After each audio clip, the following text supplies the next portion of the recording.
Survival in an agricultural village relies on variables outside of human control.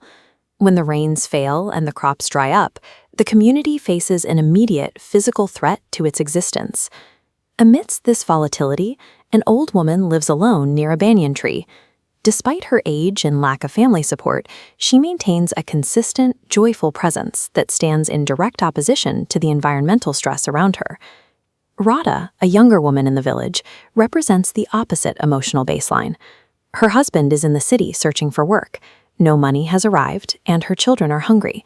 She is currently operating in a state of high-stakes crisis. These objective problems create a vacuum of uncertainty. Without immediate solutions, the human mind instinctively fills that space with its own projections. Radha's focus is currently hijacked by a compounding series of what-if scenarios. She is mentally simulating starvation and abandonment, creating a subjective lens of pure fear that dominates her attention. This mental state triggers a total behavioral paralysis. Because her focus is entirely consumed by future threats, she finds herself unable to clean her home, prepare food, or perform the basic daily tasks necessary to care for her family. This cycle is self-reinforcing. An objective threat triggers fear-based rumors to worsen, feeding back into the cycle with even greater intensity. A negative mindset offers no protection against hardship.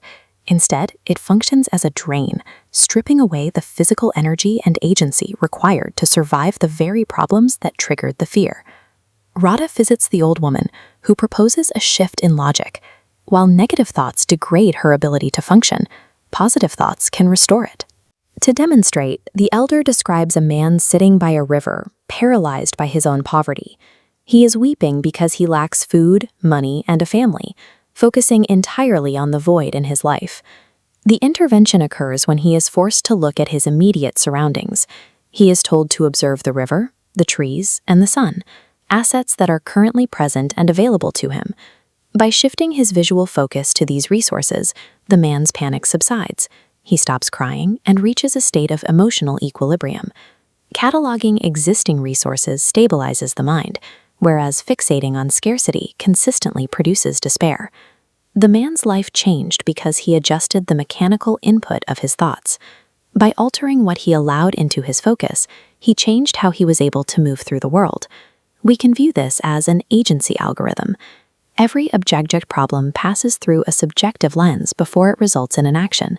When the lens switches to hope, the behavioral output changes. Instead of paralysis, the algorithm produces resilience, functional activity, and endurance. The old woman instructs Radha to perform a deliberate mental reset every morning. Before the day begins, she must consciously declare that it will be good, setting the lens before the problems of the day can distort it. This form of positive thinking acts as a psychological circuit breaker. It interrupts the spiral of fear and restores the internal systems needed for basic human function. Radha returns home and begins the daily reset. She starts each morning by actively breaking the cycle of fear before it can take hold. This shift in thought leads to a shift in behavior. She is no longer motionless. She is tending to her children, maintaining her home, and engaging in the work necessary to keep her family stable.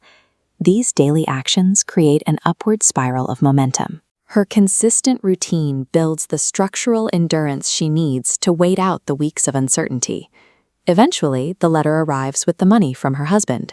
Her endurance is validated by the arrival of the resources she was waiting for. By maintaining a hopeful mindset, Radha developed the endurance required to survive the crisis until it reached its conclusion. Radha returns to the banyan tree to share the news. The result reinforces the connection between her internal framing and her ability to navigate her physical reality. As Radha describes her experience to neighbors who are also struggling with the drought, the elder's advice begins to circulate. Other villagers start testing the same mental reset to manage their own specific hardships. The village still faces objective difficulties. The sun is still hot, and the rain remains unpredictable. Hardship is a permanent feature of their environment. While we cannot always control the environment, meeting it with a hopeful mindset allows for the sustained action required for survival. Our internal framing dictates the reality of our experience.